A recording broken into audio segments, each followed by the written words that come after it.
Maiara era aquela jovem que desde a infância sonhava com o casamento, um desejo que sua mãe havia implantado em seu coração.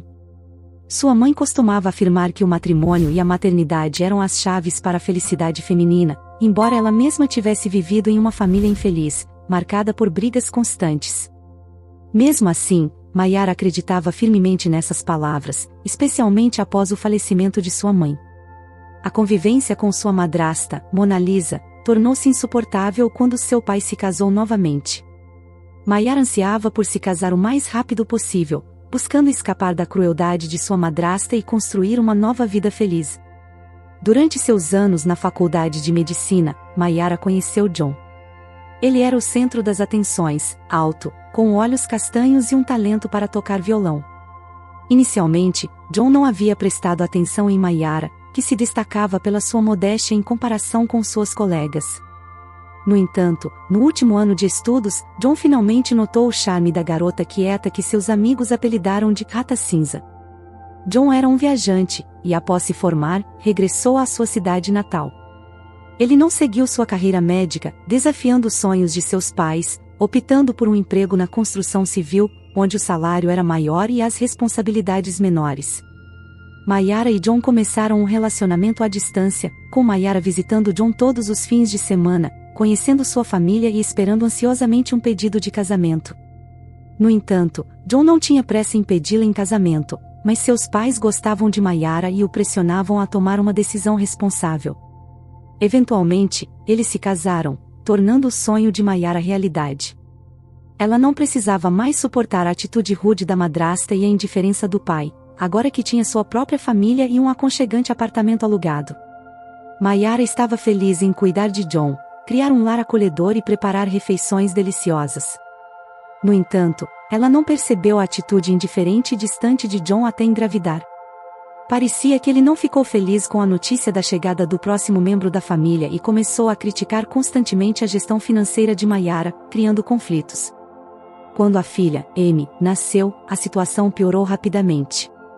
John se distanciou ainda mais da vida familiar, passando a maior parte do tempo na casa dos pais. Piorando a situação, seus pais, que inicialmente adoravam Maiara como uma filha, tomaram o partido de John. Eles não se interessaram pela neta e não tentaram ajudar a nora com um bebê pequeno. Maiara se recusou a perder a esperança e tentou fazer o melhor possível, esperando que seu marido eventualmente mudasse de atitude. No entanto, as coisas só pioraram, deixando-a sozinha para enfrentar os desafios da maternidade. No início, John parou de contribuir financeiramente para a casa. Ficou claro que ele estava envolvido em jogos de azar e apostas esportivas, inicialmente com sorte, mas depois perdeu grandes somas, incluindo seu salário e a pensão de seus pais, que ele usou para quitar suas dívidas. Foi então que John conheceu Catarina, uma mulher rica que era 20 anos mais velha que ele, e fazia parte da administração da construtora onde John trabalhava. Com seus filhos já crescidos e seu divórcio há vários anos, Catarina buscava aventuras românticas. Ao perceber o flerte de John, ela decidiu se envolver romanticamente com ele. Catarina ajudou John a quitar suas dívidas, presenteou-o com itens caros e levou-o a restaurantes luxuosos. John não escondeu seu caso com Catarina de sua esposa e não demonstrou remorso por sua traição. Ele continuou a repreender Maiara constantemente, tornando a vida familiar cada vez mais insuportável. Quando Maiara finalmente pediu o divórcio, John não se opôs. Ele não morava mais com sua esposa e não demonstrava interesse por sua filha. Nem sequer apareceu para pegar suas coisas, preferindo desfrutar de uma vida despreocupada. Enquanto isso, sua antiga família mal conseguia sobreviver. Seus pais viraram as costas para Maiara e sua neta, não oferecendo nenhum apoio. Maiara percebeu que não tinha outra escolha senão voltar para a casa de seu pai, de onde ela havia saído com tanta alegria e esperança há vários anos. Ela pensou, está bem, vou voltar para minha cidade natal e começar uma nova vida como uma folha em branco. Agora, pelo menos, tenho alguém por quem lutar. Ela tentou se convencer de que tudo ficaria bem e que seu pai ficaria feliz em ver a neta. Contudo, ao chegar à casa dos pais, não foi recebida calorosamente. Ao ver Maiara com um bebê nos braços na soleira da porta, seu pai não conseguiu pronunciar uma palavra de surpresa. Sua madrasta imediatamente fez uma careta de descontentamento e, em vez de dizer olá, perguntou: "Quanto tempo você vai ficar conosco?" Ouvindo que Maiara estava voltando para casa definitivamente, a mulher corou de raiva. Ela tentou manter sua compostura, mas todas as emoções eram evidentes em seu rosto. Ela andava nervosamente pelo apartamento, batendo portas e gavetas, enquanto seu marido tentava acalmar a situação. Maiara, exausta da jornada, não se importava muito com os sentimentos de sua madrasta. Ela queria se acalmar, alimentar sua filhinha e pelo menos tirar uma soneca. Porém, ao abrir a porta de seu quarto, encontrou apenas paredes nuas e pilhas de materiais de construção. Sua cama confortável, guarda-roupa espaçoso, mesa elegante e cortinas cor-de-rosa fofas haviam sido removidos do quarto. Sua madrasta havia decidido começar pelos aposentos de Maiara, como se quisesse apagar todas as memórias de sua enteada e impedi-la de voltar para casa. Maiara teve que morar em um quarto vazio, em um colchão de ar. Era impensável deixar sua filha com um bebê dormir em uma cama confortável no quarto ou mesmo na sala. A madrasta, tentando demonstrar seu descontentamento, não permitia nem mesmo alimentar a enteada. O pai, em resposta ao olhar de reprovação da filha, apenas abria as mãos. Maiara estava cansada demais para discutir a situação e se perguntava por que ela deveria ser tratada dessa maneira, afinal, ela era coproprietária do apartamento e tinha todo o direito de estar lá. Maiara foi até a cozinha, tomou chá, tomou banho e adormeceu com o bebê. À noite, Maiara acordou e foi até a cozinha para pegar água. No entanto, ela congelou na porta ao ouvir uma conversa interessante. "Por que você não contou a ela? Sua filha estava vindo. Por que você não a convenceu a desistir? Com ela, o bebê vai chorar sem parar, e eu vou ter dor de cabeça", disse a madrasta. O homem tentou acalmar as coisas por um tempo. "Não fale com ela agora. Você pode conversar com ela amanhã.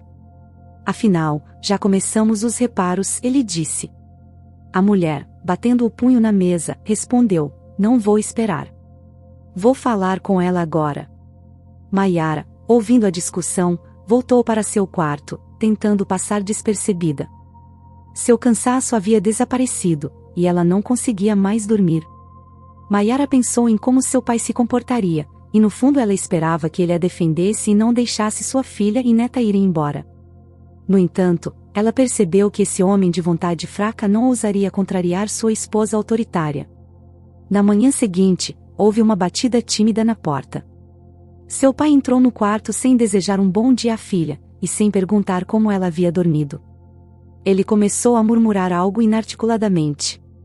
"Talvez você tenha reagido exageradamente quando saiu. As coisas acontecem na vida, as pessoas se traem, se separam e depois voltam a ficar juntas.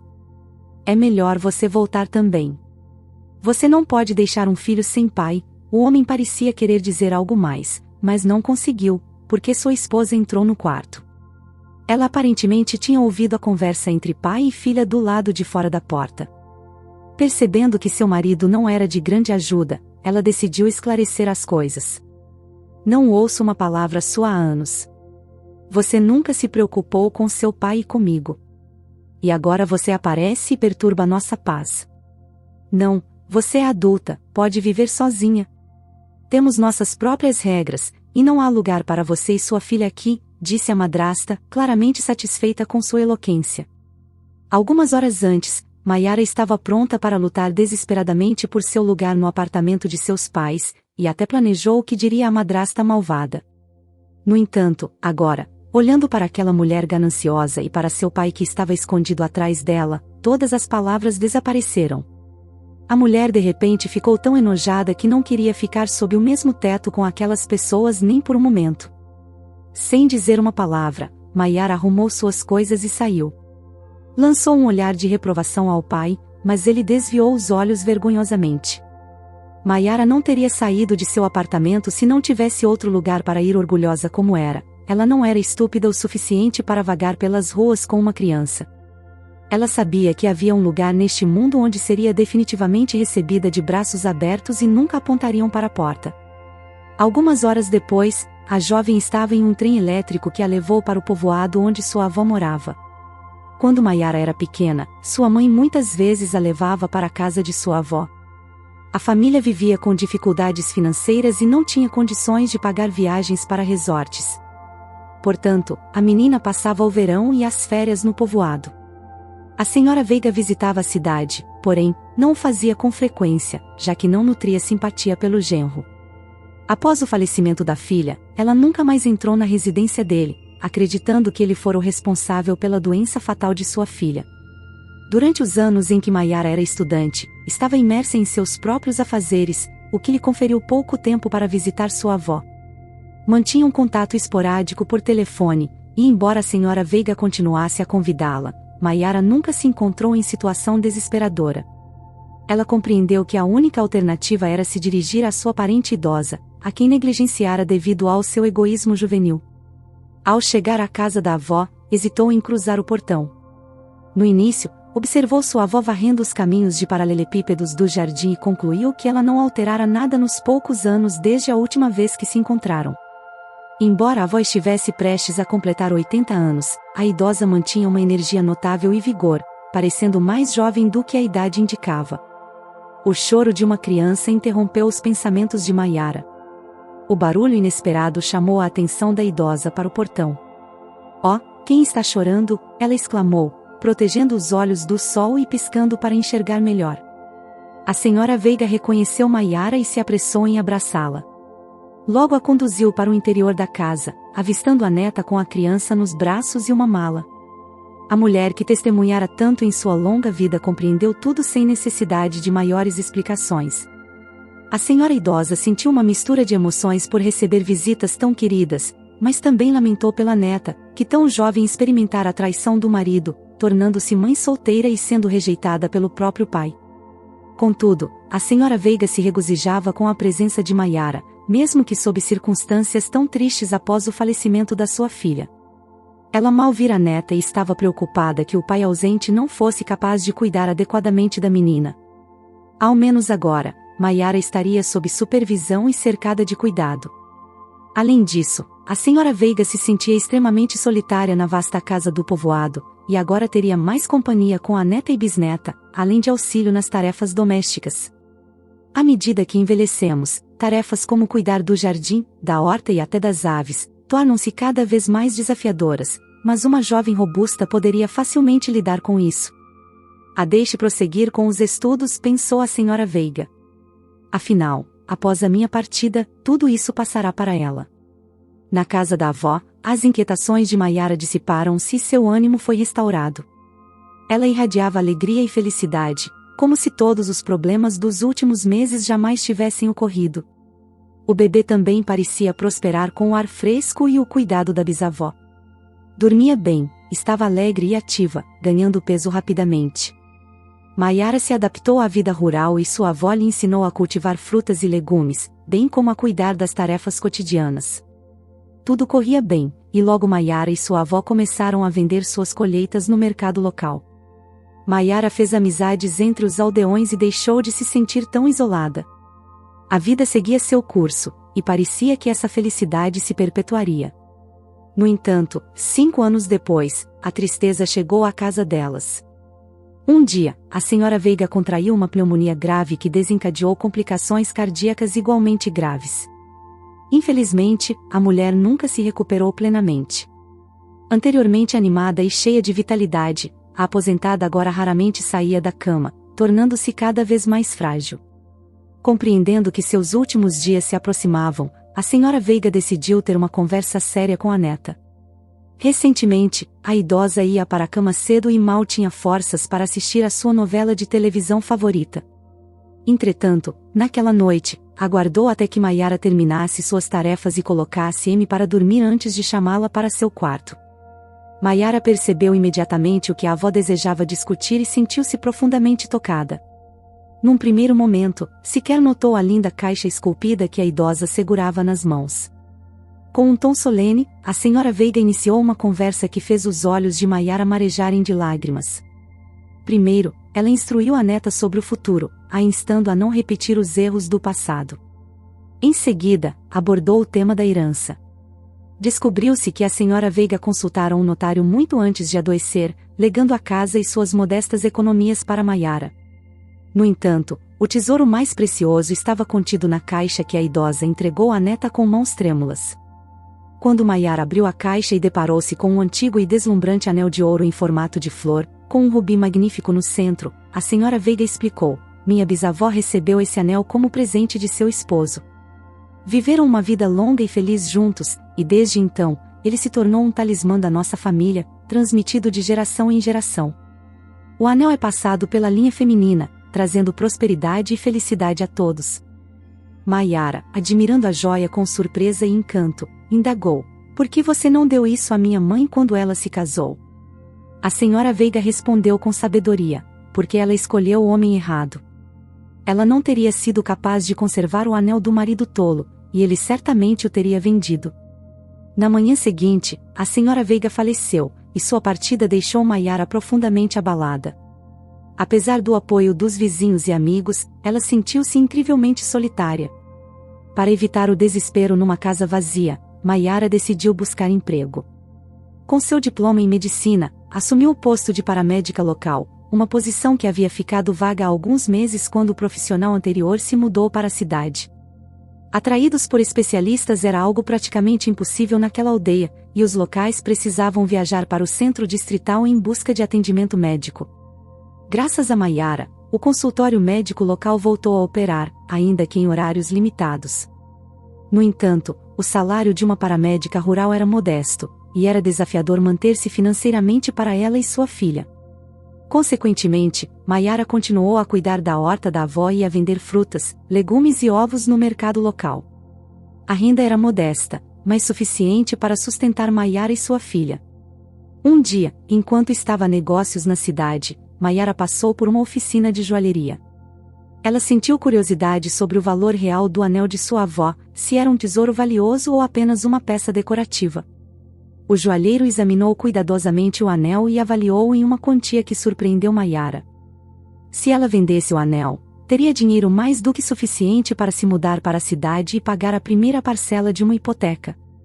Levando em consideração o seu valor histórico, um colecionador estaria disposto a pagar uma fortuna por ele. No entanto, Mayara decidiu não vendê-lo. Não queria desonrar a memória de sua avó, mas também não desejava que um item tão belo e significativo permanecesse esquecido em uma caixa. Assim, resolveu usá-lo. O anel a lembrava da senhora Veiga e lhe dava esperança em relação a um futuro feliz. 6 meses passaram e Mayara herdou a propriedade de sua avó, tornando-se a proprietária da casa. Ela continuava a trabalhar no consultório médico e as tarefas domésticas auxiliavam a superar a sua perda. A vida estava gradualmente melhorando. Contudo, numa noite de outono fria, a paz de Mayara foi perturbada por uma visita indesejada. Alguém bateu insistentemente à sua porta. Era John, o seu ex-marido. Ele não havia mudado para melhor ao longo dos anos de separação. Estava magro, com uma barriga saliente e careca. Era visível que ele apreciava a bebida, talvez a razão pela qual parecia estar prestes a se aposentar no dia seguinte. Não havia vergonha ou remorso em seu olhar, como se não tivessem se passado 5 anos. Mayara ficou imóvel, primeiro surpresa e depois dominada pela raiva. Todas as mágoas e ressentimentos que ela havia reprimido borbulharam em seu íntimo. Ela desejava apenas fechar a porta na sua cara, mas John segurou a maçaneta e começou a falar com ela em tom suplicante. Precisamos conversar. Não vou tomar muito do seu tempo, disse ele. Sentindo pena dele, Mayara o conduziu até a cozinha. Considerou apropriado que Amy passasse a noite na casa de amigas e não visse seu pai sem escrúpulos. No entanto, John demonstrou pouco interesse pela filha. Não perguntou sobre a vida de Mayara após a sua partida ou como ela enfrentou as dificuldades. John começou a contar a sua triste história. No começo, seu romance com a nova amante, Catarina, floresceu de maneira promissora. John chegou a considerar a possibilidade de pedi-la em casamento, visando consolidar uma ligação legal com sua fortuna.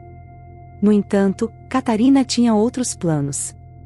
A empresária logo se cansou do jovem amante, que se tornou excessivamente possessivo.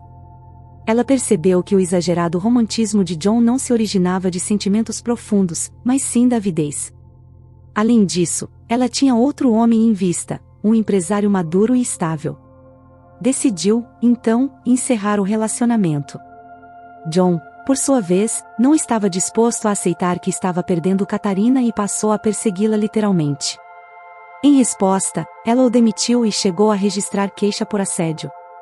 Deixado sem recursos, John voltou para a casa dos pais e passou a viver de suas aposentadorias, entregando-se novamente ao álcool e ao jogo. Endividado, forçou seus pais a venderem a casa de veraneio e um carro antigo para quitar as dívidas. Contudo, essa experiência não apenas o deixou sóbrio, mas também o fez repensar a sua vida. A mãe de John acreditava que seu filho precisava se casar para que alguma mulher pudesse controlá-lo. Mas quem estaria disposta a aceitá-lo em seu estado atual, desempregado e alcoólatra? Foi então que a mãe se lembrou da ex-nora. Deve estar enfrentando dificuldades sozinha com uma criança. Voltará imediatamente se a procurar, disse a mãe de John a ele. John concluiu que o raciocínio de sua mãe não carecia de lógica e partiu em busca da ex-esposa. Logo, descobriu que Mayara provavelmente estava no povoado de sua avó. Estou pensando que foi em vão nos separarmos, então, bem, como dizem, em um casal, a culpa é sempre de ambos, ponderou John. Saia! Mayara gritou, levantando-se da mesa e apontando o dedo para a porta. Eu sairei em breve, só se você não relaxar demais, porque eu definitivamente irei voltar. Saiba que este assunto não está encerrado, John disse com um sorriso malicioso, olhando para o anel que brilhava tentadoramente em seu dedo, o qual ainda apontava para a porta. Naquele momento, Mayara estava tão enfurecida e irritada que não percebeu os olhos de John brilhando ao ver o anel. Ela empurrou o marido e bateu a porta atrás dele, esperando que seu "eu voltarei" fosse apenas uma ameaça vazia. Entretanto, não importa o quanto ela tentasse se tranquilizar, ainda estava inquieta no coração. Sua voz interior lhe dizia que, desde que John reapareceu em sua vida, ela não deveria esperar nada de bom dele. 2 semanas se passaram. Durante todo esse tempo, Mayara se encolhia a cada batida na porta, mesmo quando alguém simplesmente passava pelo portão e o cão cruel do vizinho começava a latir. A alma da mulher estava cheia de ansiedade e apreensão. Neste dia chuvoso em particular, Mayara estava especialmente inquieta. O povoado havia sido atingida por uma terrível chuva com trovões e relâmpagos, intensificando suas preocupações. De repente, houve uma batida na porta. A princípio, foi hesitante, mas depois tornou-se muito insistente. Poderia ter sido qualquer um dos vizinhos, mas Mayara tinha certeza de que era John e decidiu não abrir a porta. No entanto, o visitante não convidado não saiu, e continuou a bater cada vez mais forte. A mulher beligerante agarrou o aspirador de pó e abriu a porta bruscamente, balançando a arma ameaçadoramente. Mas ao ver quem estava na soleira, ela gritou e a deixou cair no chão. Na soleira estava um menino de cerca de 7 anos, encharcado e assustado. Ele estava chorando e resmungando algo ininteligível, pedindo ajuda, mas Mayara não conseguiu entender nada. Ela levou a criança para dentro de casa e pediu que ele falasse novamente, explicando claramente o que havia acontecido com ele. Descobriu-se que o nome do menino era Alan. Ele e seu pai estavam voltando de uma pescaria e decidiram pegar um atalho dirigindo pelo povoado. Quando de repente, o homem ficou doente, felizmente ele conseguiu parar o carro e evitar um acidente. A criança correu para a casa mais próxima em busca de ajuda, que por acaso era a casa de Mayara. Pelos sintomas descritos pelo menino, a mulher percebeu que o homem teve uma crise de asma e que o inalador não estava em seu lugar habitual no porta-luvas. Felizmente, Mayara tinha suprimentos de primeiros socorros para todas as ocasiões em seu kit de primeiros socorros. Ela pegou sua mala e um guarda-chuva e correu atrás do menino até o carro, onde o homem estava sofrendo um ataque de sufocamento. A ajuda chegou bem a tempo. Mais alguns minutos, e o homem não teria sido salvo em tal estado. Mesmo com uma chuva tão forte, foi impossível dirigir e continuar na estrada, especialmente com uma criança. Então, Mayara convidou Alan e seu pai para passar a noite em sua casa. Não foi nada assustador deixar um estranho entrar em casa, pois, por algum motivo, ele imediatamente inspirou confiança. Um homem com características nobres e olhos inteligentes não poderia ser um bandido. Um chá quente e um jantar delicioso rapidamente trouxeram o homem de volta à razão. Alan e Amy imediatamente encontraram uma linguagem comum. Enquanto as crianças brincavam na sala, os adultos conversavam. Mayara descobriu que o nome do homem era Daniel. Ele estava criando seu filho, e sua história era muito parecida com a de Mayara. Daniel também havia enfrentado uma traição que, por muito tempo, o desencorajou de confiar nas mulheres e iniciar qualquer tipo de relacionamento com elas. Daniel e sua esposa Karen estavam apaixonados desde o ensino médio. Eles não conseguiam imaginar a vida um sem o outro. Depois da formatura, eles decidiram entrar na mesma faculdade. Na verdade, Daniel sonhava em estudar em outra cidade na universidade, mas sua amada estudava muito mal para entrar na universidade, então o jovem sacrificou suas ambições e ficou em sua cidade natal ao lado de Karen. Depois de terminar os estudos, o jovem casal se casou imediatamente. O dinheiro que ganharam foi suficiente apenas para alugar um minúsculo apartamento na periferia da cidade. Mas mesmo isso foi suficiente para os noivos serem felizes. Logo depois que o casal teve um filho chamado Alan, parecia que a felicidade da família deveria ter aumentado, mas acabou sendo o oposto. Depois do nascimento da criança, Karen ficou muito irritada. De repente, ficou apertada em um apartamento minúsculo e começou a censurar o marido por falta de dinheiro. Daniel não se ofendeu com a esposa e tomou as abordagens dela como um guia para a ação. Ele conseguiu um segundo emprego, graças ao qual a família conseguiu se mudar para um apartamento maior, mais perto do centro da cidade. Em poucos meses, no entanto, Karen ainda estava insatisfeita, reclamava constantemente que estava cansada de ficar sentada em casa e que o marido não ajudava em nada com a criança. Daniel estava atormentado pela consciência, ficaria feliz em passar mais tempo com o filho, mas trabalhava desde manhã até a noite e voltava para casa apenas por algumas horas para dormir e voltar a trabalhar. Então pediu à mãe que visitasse Karen com mais frequência nos finais de semana. A sogra cuidava do neto para que a nora pudesse sair e encontrar seus amigos. Um dia, na festa de aniversário de sua prima, Karen conheceu um homem bonito e rico, dono de um salão de beleza onde a aniversariante trabalhava como administradora. Karen ficou encantada com seu charme e galanteria, pensando que tais homens só existiam em filmes. Para ela, ele parecia mostrar interesse por ela também. Assim começou um romance vertiginoso. Karen perdeu completamente a cabeça. Quase todos os dias, ela pedia ajuda à sogra só para sair de casa e ver seu amante por algumas horas. O homem a levava a restaurantes caros e dava-lhe presentes luxuosos. Com cada um desses gestos, o amor de Karen por seu amante cresceu ainda mais. Porém, sua felicidade não durou muito. Karen sabia que seu novo escolhido era um mulherengo conhecido em toda a cidade. Mas, sendo uma mulher ingênua, criada em melodramas e romances baratos de tabloides, ela acreditava sinceramente que ele realmente a amava e certamente iria casar com ela. Infelizmente, esse não era o plano do homem. Quando Karen o entediou, ele simplesmente a expulsou porta afora e mudou para um novo relacionamento. Todos os sonhos dela foram destruídos.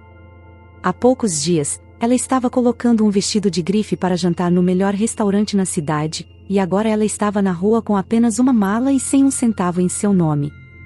Seu amante havia levado todos os presentes caros, joias, casaco de pele e um smartphone, provavelmente para sua próxima namorada.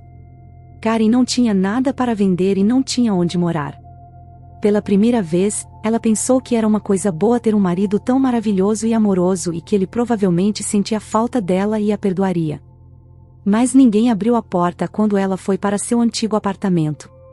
Com os vizinhos, ela soube que Daniel havia se mudado há muito tempo e agora morava com a mãe dele. Ela foi para a casa da mãe dele, mas mesmo lá ela fracassou. A ex-sogra nem deixou ela entrar.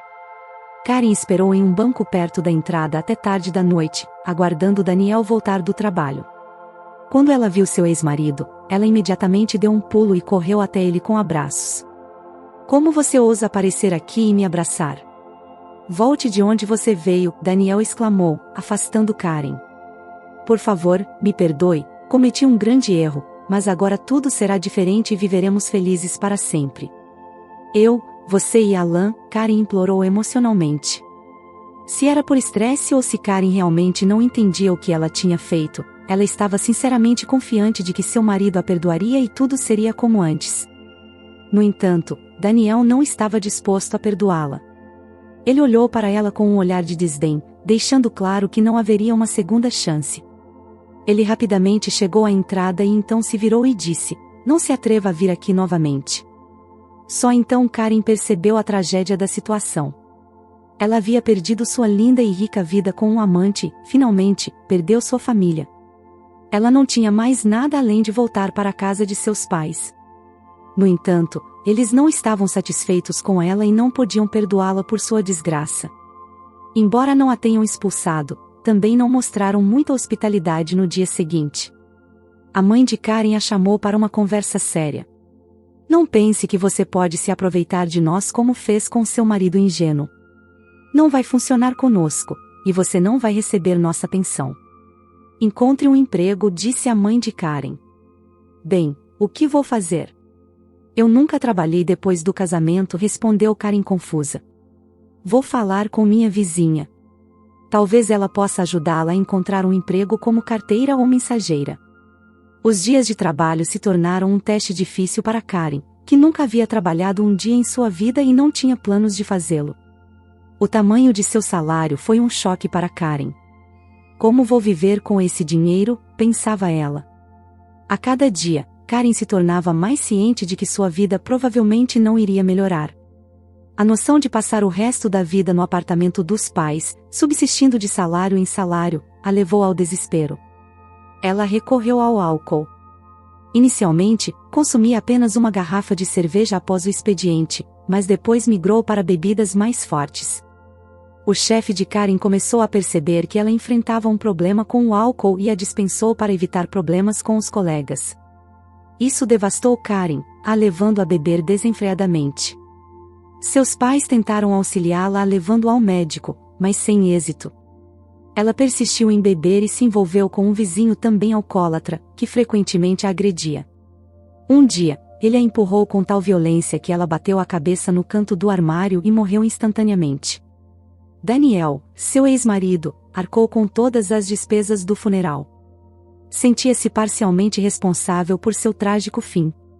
Afinal, se não a tivesse afastado de forma tão cruel e categórica, talvez ela tivesse tido chances de se recuperar. No entanto, ele nunca expressou nada de negativo para o filho deles, somente a mãe de seu filho. O menino cresceu acreditando que sua mãe, a quem amava profundamente, sucumbira a uma doença grave, enquanto seu pai se esforçava para garantir que Alan não sofresse privações em termos de atenção e riqueza material. Trabalhou incansavelmente para consolidar seu próprio negócio bem-sucedido, que um dia poderia legar ao filho como herança. Mayara também compartilhou sua história com Daniel. Durante a conversa, eles não perceberam o quanto o tempo voou e logo o dia amanheceu. Até esqueceram das crianças, Amy e Alan, que brincavam na sala até tarde e adormeceram. Enquanto esperavam que as crianças acordassem, Mayara preparou um generoso e saboroso café da manhã com ingredientes campestres. Daniel expressou sua gratidão e partiu com seu filho. Mayara meditou sobre as voltas da vida e as coincidências que ela trazia. Seu relacionamento passado com seu marido a fazia lembrar muito do que John havia feito com ela. Após o incidente, a vida no povoado seguiu seu curso normal. Mayara tinha tanto trabalho na enfermaria e com suas tarefas domésticas que conseguiu afastar os pensamentos perturbadores relacionados à visita de seu ex-marido. Decidiu que as ameaças de John eram infundadas e que ele jamais retornaria. Bem, se ele realmente planejasse algo, já teria aparecido. E mesmo que apareça, o que poderia fazer comigo? Nada, ponderou Mayara, buscando confortar-se. Enquanto ela recordava com carinho seus visitantes recentes, Amy frequentemente indagava sobre seu novo amigo com quem brincara tão alegremente. Ela ansiava por rever Daniel e seu filho, mas Mayara não possuía meios de contatá-los, já que não haviam compartilhado informações de contato. Contudo, Mayara não se oporia a encontrar-se novamente com um novo conhecido, pois ele lhe pareceu uma pessoa agradável e a conversa foi interessante. Uma noite, Mayara teve um pesadelo. Visualizou-se sendo perseguida por alguém. No sonho, Mayara corria por um longo corredor escuro, quando avistou seu perseguidor, estendendo suas enormes mãos peludas com longas unhas sujas em sua direção.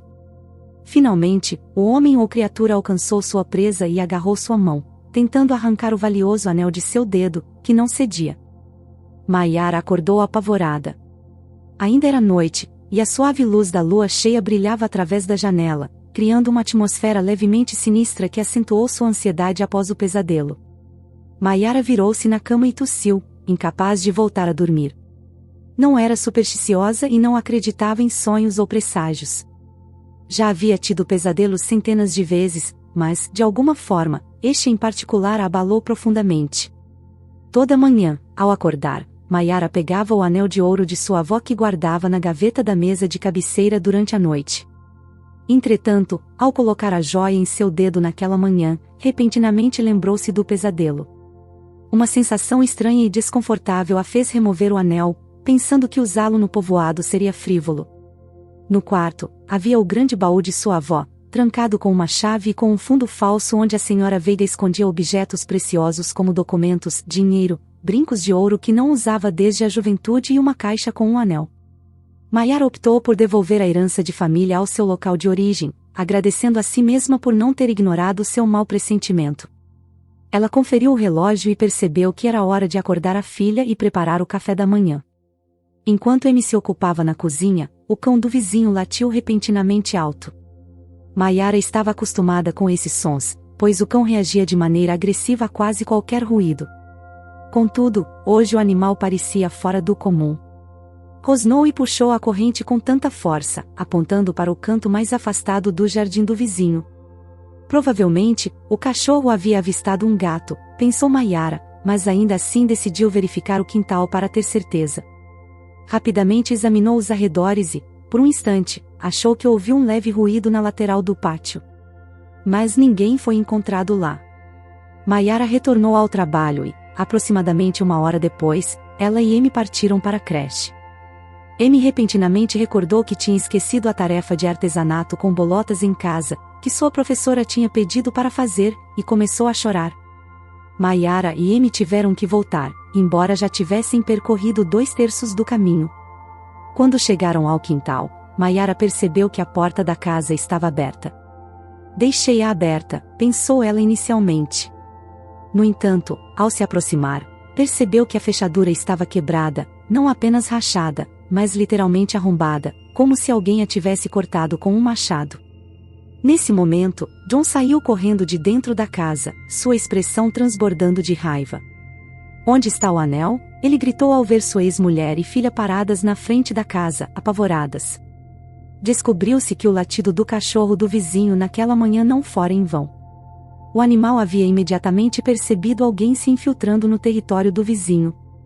John pulou a cerca do quintal para passar despercebido e observou o quintal, esperando o momento certo para entrar na casa. Quando Maiara saiu para o quintal ao som do cachorro latindo, John entrou furtivamente pelo porão, que felizmente estava aberto devido à porta entreaberta. Ele a observou atentamente e decidiu esperar até que ela saísse para vasculhar a casa em busca do anel. Encontrar o anel era crucial para ele, pois havia perdido uma aposta em um jogo de cartas e devia dinheiro a pessoas perigosas que o ameaçavam de morte se ele não pagasse a dívida.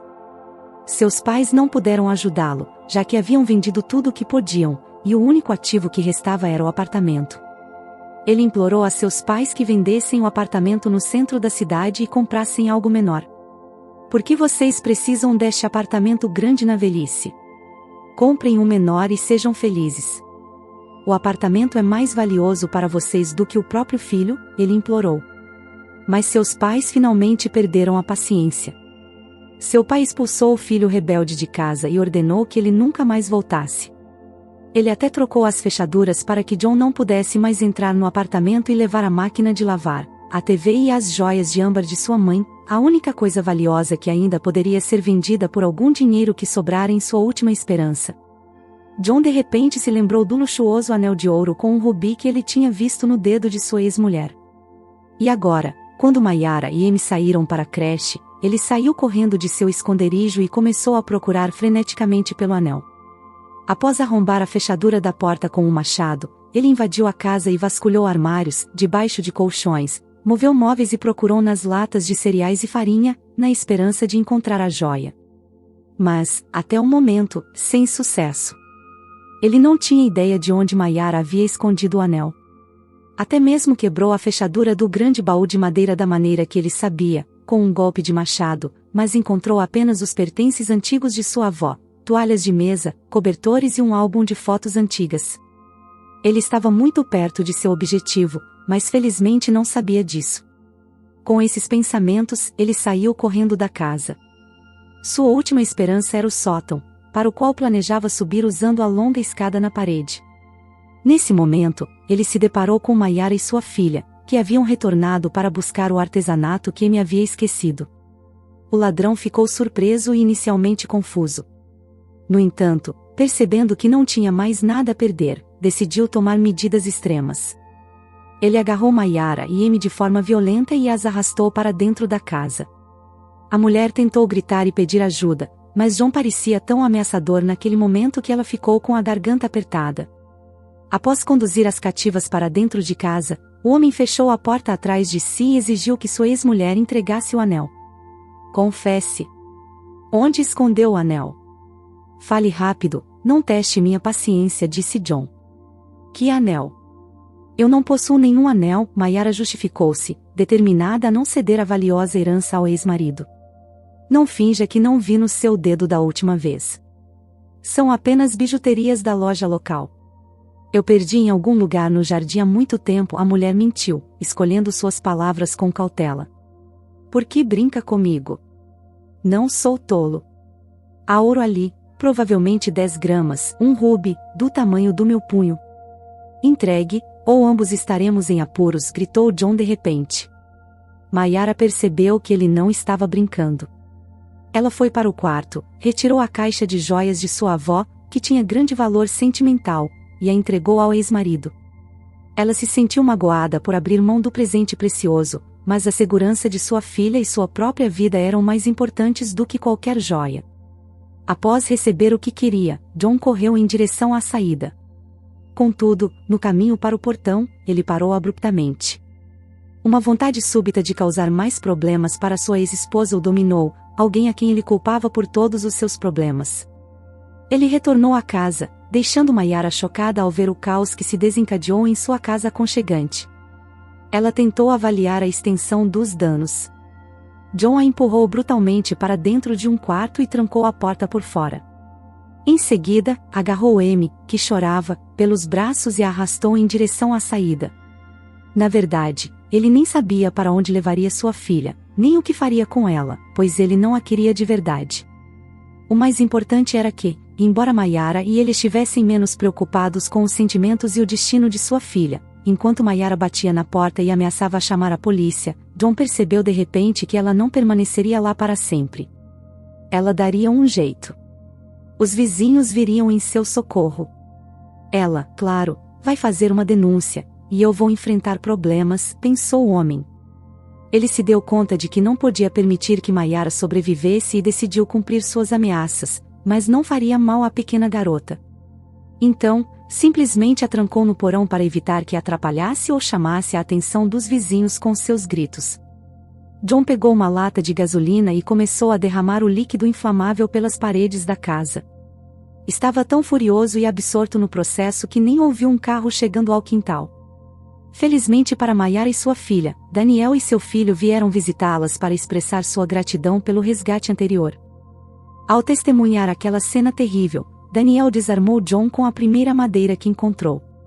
Cerca de 15 minutos depois, a polícia do distrito chegou.